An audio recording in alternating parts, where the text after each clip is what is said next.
Hello there friends, Steve here, just out for a little morning walk. Yeah, sometimes it's just good to get some clarity out in the nature, the laws of the nature, to let the laws of nature reflect back on yourself, breathe in the air and all of that good stuff. And I was thinking about determination. You know, often we think of determination as in perseverance, keeping on, but really determination is to be able to put your ideas in your hand, to determine, to actually make a choice between a determination, you know. It's like a calculation, I guess. When in this world, I find that there's our future is kind of portrayed through the social media, through gossip, through the grapevine, we kind of have an expectation of the future when it's unwritten. The future could go any way. Obviously, we can forecast certain things. But forecasting and determining is kind of two different things, because you take it in your hand. You say, okay, I am the one who's seen this. If you see a danger, for example, you have to determine a danger and then react. Otherwise, it's just negligence to onlook that danger. And you have to deal with it in the best possible way. And you know your own skills, you know your own safety, and you know your own levels. And that's determination. To determine factors, who can do which job. And I suppose that determination becomes some kind of cosmic command, either to the self or to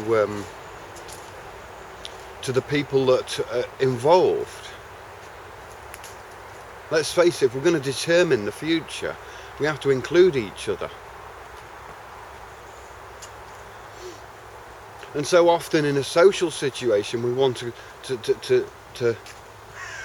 bond and gel and have conversations. We come to these social networks to connect and to find people. But so often in the real world, we'll avoid eye contact. I think maybe physically, human beings are more awesomely scary than because of our differences, So again, when I look at myself, I'm the only gauge and measure that I can take in this life. I don't know how anyone else can feel. I know what flavour is and pain and different feelings of being a human being. I can't really, and I'm sure 100% that this is the same for everybody. We cannot share our feelings. We can only mutually know that everybody else in this universe has these feelings, tastes strawberries, tastes the taste of banana, feels the coldness or pain or happiness and can't explain it. And the only reason we can even take it into consideration is because we know for sure that each of us have these emotions, have these thoughts, have so much inside that is not just impossible to bring it out into the real world in words. We have sometimes such high expectations upon each other to declare the truth. What have you done today? Or what has your life come to? As if anybody can actually put it in words, And so determining things sometimes, when other people just don't see the future, when people haven't got the energy to calculate the probabilities and rationalities, where things go, where things have always gone. I can often say where things will go if I don't do something. And I can often say what automatic responses I'll have. And I can also say how I wished I would have changed those responses later. Even before I've done them, I know that I'm going to do them, I'm going to regret them. It's part of being human and part of learning. It's minimalising risk for others, though. It's making sure that any determinations made are to everyone's advantage. It's a big calculation to make, and sometimes it's going above what people think in a way, and challenging even what you think yourself. Because we don't live in talk world. Talk world is just the information that's passed between us. It's very similar to internet. When we think about the internet as a place where data is exchanged and communication and things sold and bought, it's exactly what language facilitates. Words. And so sometimes it would be better if we just stopped using language and stopped speaking and just spoke in gestures. Because these days, we come to a situation where we speak in words and our gestures are presumed to be non-accountable. Like for example, is everything okay? Yes. Obviously the gestures say no, but the words say yes.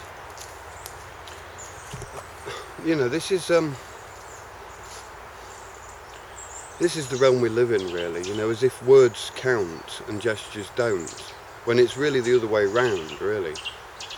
Children should be seen and not heard, means that, you should look at their actions and not listen to the statements in that way. And I'm glad people don't take everything I say literally, because most people, we're raised with false definitions. False definitions of the words we use, false ideas of the words we use, like the word determination, like the word belief, like the word God, faith, money, time, love, energy. All of these words are labels, will never be the thing itself. A word will never be itself.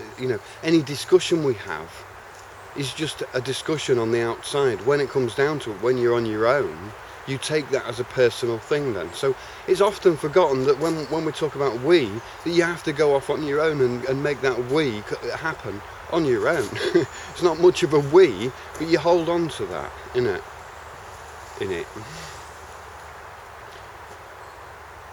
Yeah. I just think that determining life is quite scary.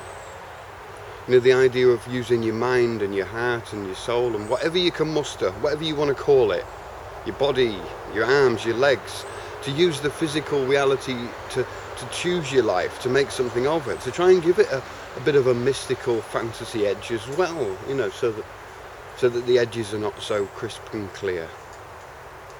But to be able to determine a life rather than say, okay, let's just go out into the world and a lot of things happen because we just drink alcohol and make mistakes, and a lot of our lives are determined out of mistakes, and I can't say that's bad, but to a certain degree we can, we start to move towards what you would consider a good determination, a determination for nature and for humanity and love. Alright then, thanks for watching, thanks for listening, see you soon, cheerio.